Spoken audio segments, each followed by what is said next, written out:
Hi అండి, నమస్తే. Welcome to our channel simple recipes and vlogs. ఈరోజు మన రెసిపీ వచ్చేసి ఉల్లి పరోటా చేద్దామండి. సో స్కిప్ చేయకుండా వీడియోనైతే చూసేయండి. ఉల్లి పరోటాకు కాంబినేషన్గా ఆలు కర్రీ అయితే చేద్దామండి. ముందుగా అయితే కర్రీ కోసం బంగాళదుంపలను కడిగి కుక్కర్లో బాయిల్ చేసుకోవాలి. ఈ బంగాళదుంపలు బాయిల్ అయ్యేలోన పిండినైతే కలుపుకుందామండి.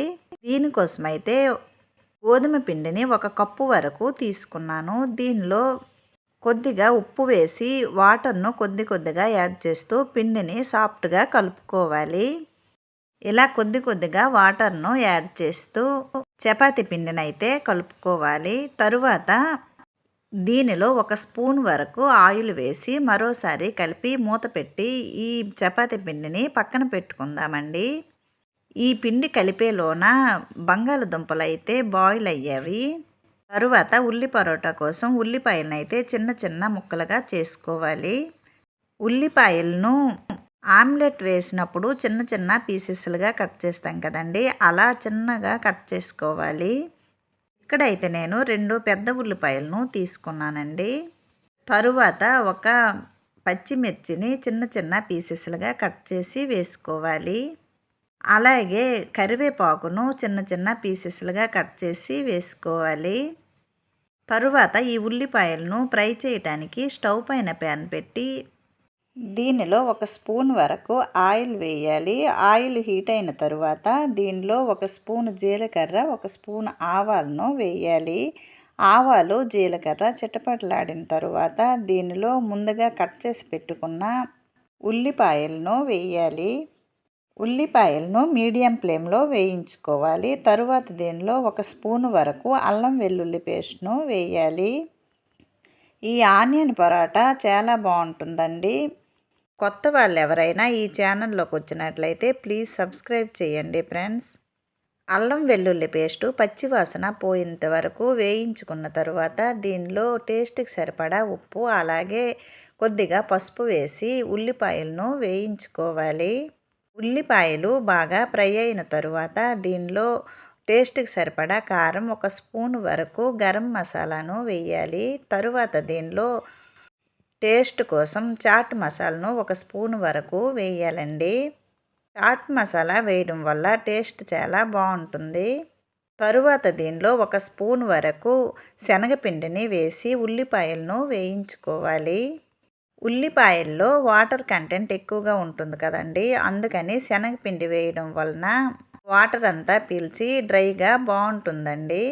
అందుకని శనగపిండిని వేసి వేయించి ఉల్లిపాయలను ఒక ప్లేట్లోకి తీసుకోవాలి.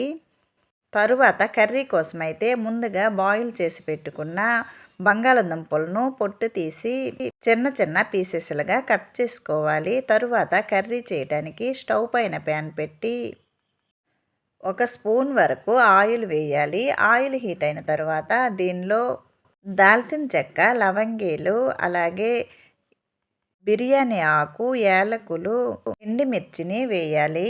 అలాగే 1 స్పూన్ జీలకర్ర, ఆవాలను కూడా వేసి వేయించుకోవాలి. అవి వేగిన తరువాత దీనిలో కట్ చేసుకున్న ఉల్లిపాయలు, కట్ చేసుకున్న 2 పచ్చిమిర్చిని వేసి ఉల్లిపాయలను వేయించుకోవాలి.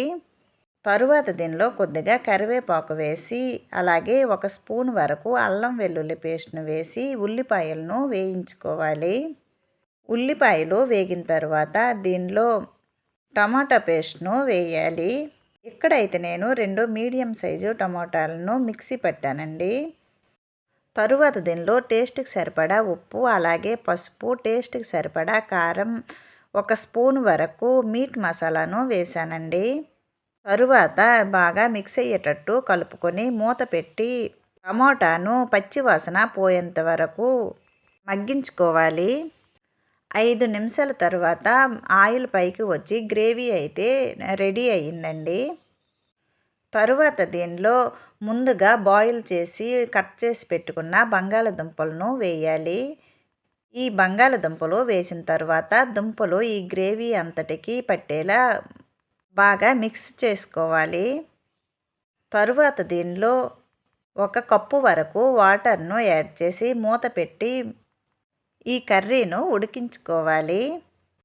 ఈ కర్రీ ఉడికేలోన మనం ముందుగా చపాతీ పిండిని కలిపాం కదండి.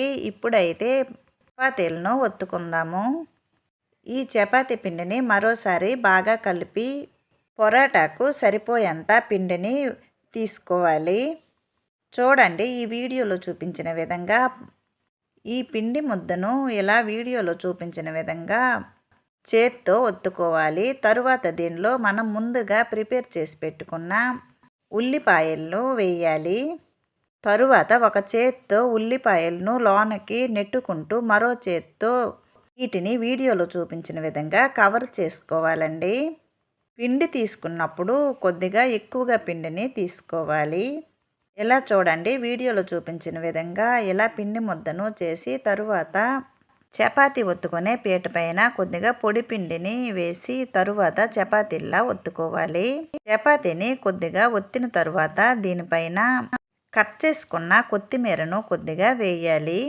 ఈ కొత్తిమీర వేయటము పూర్తిగా ఆప్షనల్ అండి, ఇష్టపడితేనే వేయండి. ఈ కొత్తిమీర వేయటం వలన ఆనియన్ పరోటాకు టేస్ట్ వస్తుంది, అలాగే చూడటానికి కూడా బాగుంటుంది.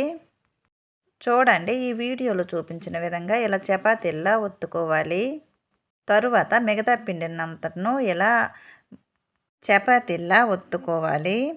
ఈ ఆనియన్ పరోటా అయితే చాలా టేస్టీగా ఉంటుందండి. ఒకసారి తప్పకుండా ట్రై చేయండి. ఈ చపాతీలన్నీ ఒత్తిన తరువాత చపాతీలను కాల్చడానికి స్టవ్ పైన ప్యాన్ పెట్టుకోవాలి. ప్యాన్ హీట్ అయిన తరువాత ఈ ఆనియన్ పరోటాను కాల్చుకుందామండి. ప్యాన్ హీట్ అయిన తరువాత ఆయిల్ ఏమీ వేయకుండా ఈ పరోటానైతే ముందుగా వేయాలి. ఈ పరోటా వేసిన తరువాత ఈ పరోటా కొద్దిగా కాలిన తరువాత రెండో వైపు త్రిప్పుకోవాలి. తరువాత దీనిపైన కొద్దిగా ఆయిల్ను వేయాలి. ఈ ఆయిల్ పరోటా అంతా స్ప్రెడ్ అయ్యేటట్టు చేసుకోవాలి. తరువాత ఇలా చపాతీను రెండు వైపులా ఆయిల్ వేసుకుంటూ కాల్చుకోవాలండి. అంతేనండి, సింపుల్గా ఆనియన్ పరోటా అయితే రెడీ అయింది.